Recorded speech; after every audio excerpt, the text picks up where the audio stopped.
I worked in the law firm in Debevoise and Plimpton in New York. I worked a lot of places in New York. Bankers Trust was one of them. I worked for a PR firm for a while with Mr. Fingerroth, who was a Class A-hole. And I put him in his place. It was brilliant. I really just acted like he was my buddy. He didn't know what to do. And but I worked there, and so this is Debevoise and Plimpton. This is a very high-end law firm. They had well over 1,000 attorneys. I don't know how many partners, hundreds. And there's some very, very smart people. I mean, they all came out of Harvard and Yale and Princeton and Loyola, and they're all cum laude, summa cum laude, magna cum laude, you know, the editors of the Law Review, everything. I mean, they just were the top of their class, all these people, all these men and women. And so it demystified the legal world for me. I could read a contract. I read so many legal documents, so many agreements. I knew what an agreement was. I knew what, I knew how they worked. I knew, purchasing agreement, or, this type of agreement or that agreement. And I just edited so many of them that it just through osmosis, I understood the law.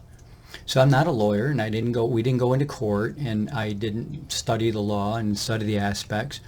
But you don't start throwing documents at me, and then I don't know what's going on.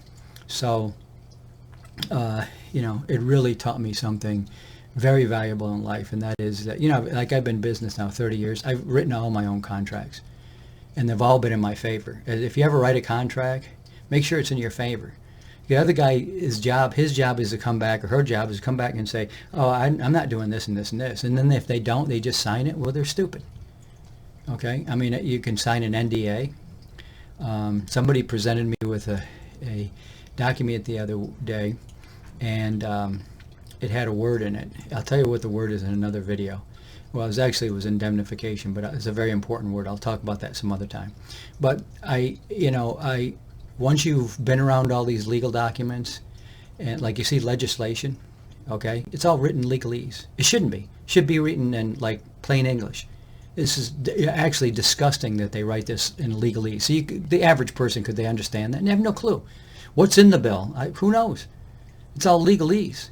And legalese is so often just meant to be vague, That's why you gotta, and then they go into court and argue about it. But that's how they gotta go in and, do that. And, and write these bills that way, and write these legal documents the way they read them, because they want to put everything in their own court and keep you out of it, because it's one big club with these lawyers, and you ain't part of it. So at any rate, get familiar with legal documents, and you'll do a lot better in life. And just familiarize yourself. Just start writing a few documents, a few agreements. Just write something up, just 2 or 3 pages. Somebody hands you a 13-page lease. What is there to say in 13 pages? A lot of garbage. And when somebody hands you that lease, just when you don't like something, just take it, black it out.